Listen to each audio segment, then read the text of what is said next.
So let's talk about La Liga. Atletico del Madrid against Real Madrid beat Real Madrid 5-2.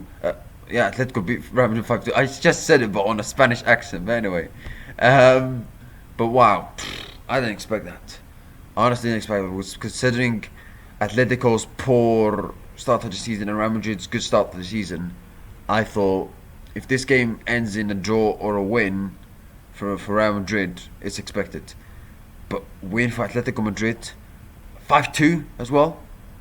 No, they did like huge credit. I mean, Atletico Madrid for the whole game, I thought they were fantastic. I mean, the crowd were absolutely amazing.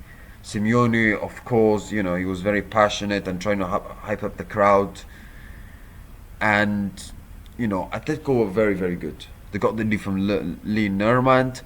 And then, I guess the run of play, and thanks to individual brilliance from Mbappe and Gola, somehow Real Madrid have two chances and they score two goals and they're winning 2-1.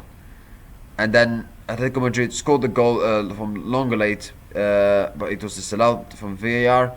And then they scored again, second goal from Sorloth, 2-2. And Atletico Madrid were doing very, very well. And a second half, I would say they even got better. Third goal, the penalty. I'm not sure that was a penalty, if I'm being very honest with you. Yes, his foot was very high, but is it really? When I saw it for the first time, it was clearly a penalty. But when I see it the second time, is it really? I'm not 100% sure.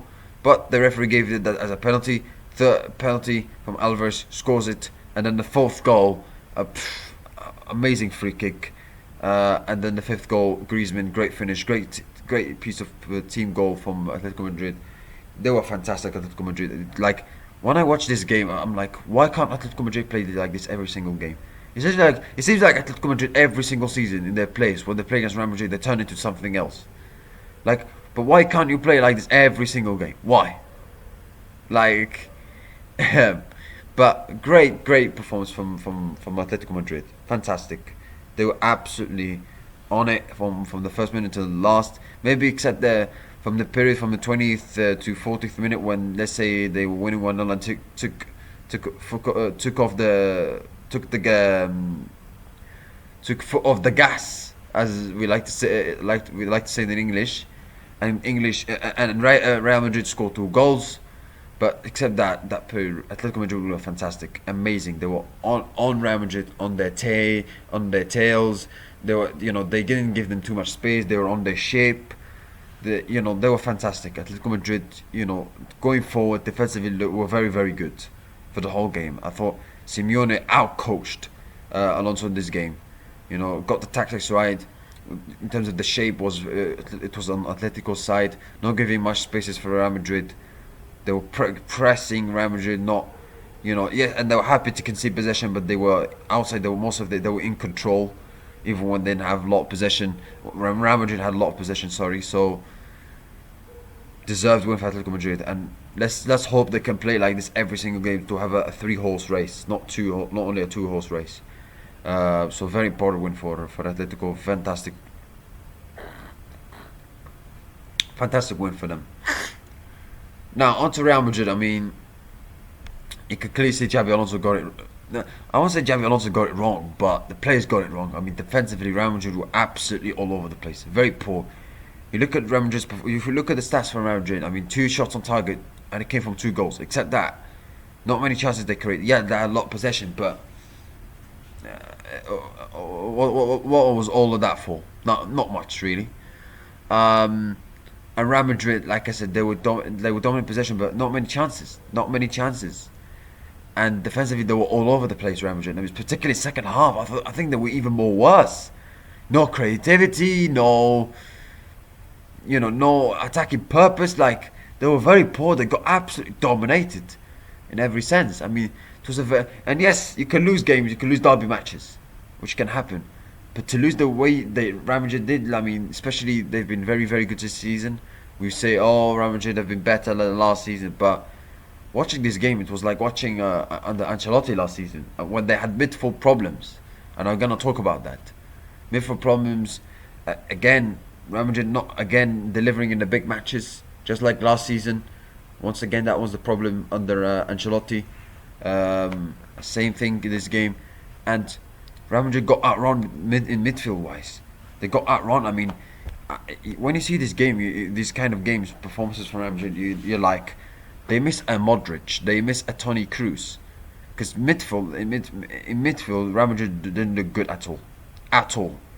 And you have to, criticize, not criticize, but you have to say, in this kind of games where Simeone is gonna on a touchline, is gonna hype up the crowd.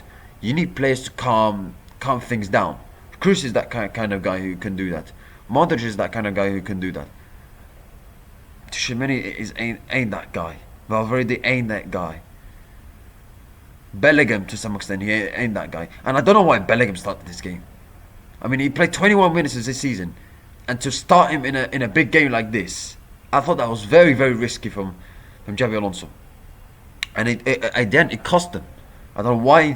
I think maybe bringing like Bellingham in the last 15, 20 minutes, but to start him from the start, I thought that was a strange decision from Xabi Alonso when he played only 21 minutes this season, only 21 minutes, and start him in a game like this of high intensity against Atletico Madrid, who are gonna do absolutely anything to beat you because it's a Madrid derby and the fans are gonna be passionate. Simeone's gonna be passionate, and you.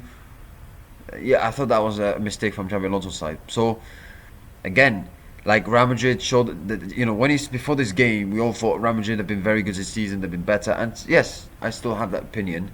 But when you see this game, you're like, they still have the same problems as last season, midfield and the big games. The big games, they still have the problems, and they don't win games. They don't win the big games. So, yeah, let's see how. And it was the first big test for Xabi Alonso. He had a similar test also in the Club World Cup where they got smashed by PSG, but that was the Club World Cup, right? So, and especially Xabi Alonso just came and it was the first game, so maybe I don't count that. But this, so let's see how Xabi Alonso and his players goes about it. Let's see how they respond to it. Are they gonna capitulate, or are they gonna respond too strong? Let's see. Let's see when they had this kind of defeats. Let's see how they bounce back. But great win for Atletico Madrid. They thoroughly deserved it, and they were very, very good. So well done to them. Serie A, a 1-1 draw between Juventus and Atalanta. Inter Milan win 2-0 against Cagliari. PSG beat Xerri 2-0. The Ballon d'Or trophy from Ousmane Dembele was shown to the fans, and obviously it was a great moment. But going back to Juventus, Atalanta were winning 1-0 thanks to a goal from Solomana, Cabal with the equaliser for Juventus, and then 2 minutes later, red card from De Roon. I thought Juventus dominated this game, by the way. I mean, the amount of chances they were creating, and they were dominating. Especially, Atalanta were down to 10 men for the last 10, 15 minutes. I thought like Juventus would go and win the game, but they didn't. Especially when they had lots of chances. And Juventus has been very, very good this season, but Juventus drop points in this game. Inter win, very, very important win for Inter Milan. Now let's move on to today's Premier League games. Today's Premier League games, the two games. Aston Villa against Fulham. Aston Villa have had a poor start to the season, but they managed to win against Bologna that midweek. Is that going to give them confidence? I'm going for 2-1 win for Aston Villa. Newcastle against Arsenal. That's a tricky game. That's a good game to watch, to call. Tricky game to call and a good game to watch, I should say. Newcastle, they've had not a terrible start to the season, but not beautiful. 6 points from the first 5 games, and you look at all the games they played Liverpool and they played well, but they didn't win. Bournemouth, it was a 0-0 draw, and Bournemouth have been very, very good this season. Played against Barcelona when they did okay, but they lost. They beat Wolves. They drew with Leeds away. They lost to Liverpool. They drew with Aston Villa, where they should have won that game because they were the better side in that game. And then they play at home to Arsenal. And they're going to, obviously, the atmosphere of Newcastle fans, the St James Park, is going to be very, very difficult for Arsenal. And let's see how Eddie Howe approaches his game. Is he gonna play his best players? Is he because in the Barcelona game, I can't believe why he dropped Voltamede. So he should Voltamede should play this game. Otherwise, I'm gonna be surprised because he might bench him for the Champions League in midweek as Union Saint-Gilloise from Belgium. So yeah, but let's see. But I don't think he would drop Voltamede this time. I think he would learn his mistakes.